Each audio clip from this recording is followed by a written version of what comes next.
It's one of the oldest and maybe one of the most painful questions in all of human history. We've all asked it, we've all felt it, and for literally centuries, the greatest minds have wrestled with it.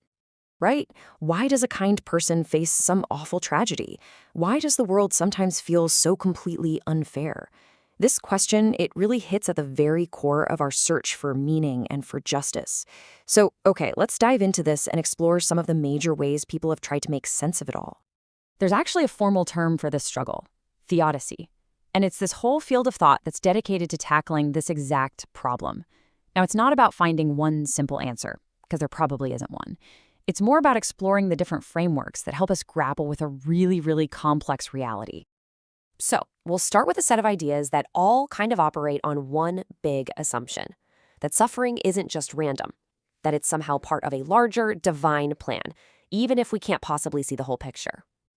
All right, so one of the oldest frameworks out there completely reframes suffering. Instead of seeing it as some kind of punishment, it's viewed as a challenge, a trial that's meant to test us and ultimately to strengthen us. So from this perspective, adversity isn't just a negative thing that happens to you, it actually becomes a tool for growth. The thinking is that these trials test our character. They can deepen our faith by forcing us to really rely on it. And the ultimate belief here is that you can come out of that fire stronger, maybe even more virtuous than you were before.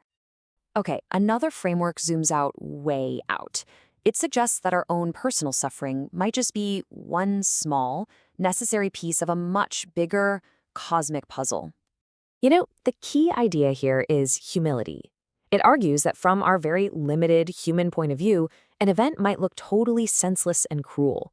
But within some vast divine plan, that exact same event could be a necessary step toward an overwhelmingly positive outcome, a greater good that we just can't see from where we're standing. But what if the cause of suffering isn't divine at all? Our next set of frameworks takes God out of the equation of intent and puts the responsibility somewhere else, either on us or on nothing at all. Now, this is one of the most powerful arguments. It suggests that the root of all this suffering isn't some divine plan, but actually a divine gift, free will. The logic here kind of goes like this. For our good choices to actually mean anything, we have to have the freedom to make bad ones too, right? If we can choose to be kind, we also have to have the capacity to be cruel.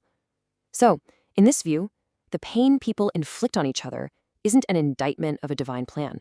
It's a direct and often tragic consequence of our own freedom. And this leads us to the most stark, and maybe for some, the most unsettling framework of them all. It's a complete departure from this world of purpose and intention that we've been exploring. This is the secular or non-theistic perspective. It basically argues that we're looking for a reason where none exists. The universe, in this view, simply is. It doesn't have a moral compass. It's not for us or against us. And this really puts the two worldviews in stark contrast.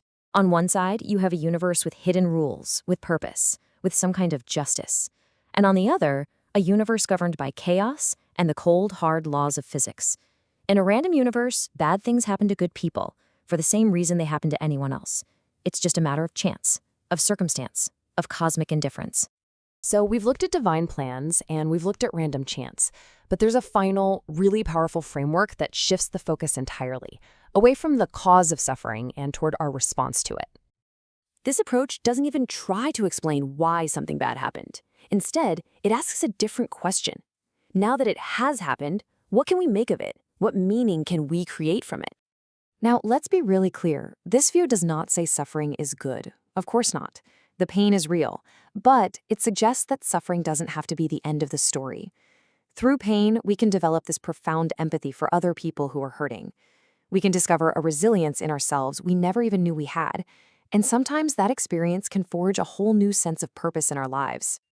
As we've seen, these are all just frameworks. They're different lenses to look through at an impossible question. They're tools for reflection, not some definitive solution.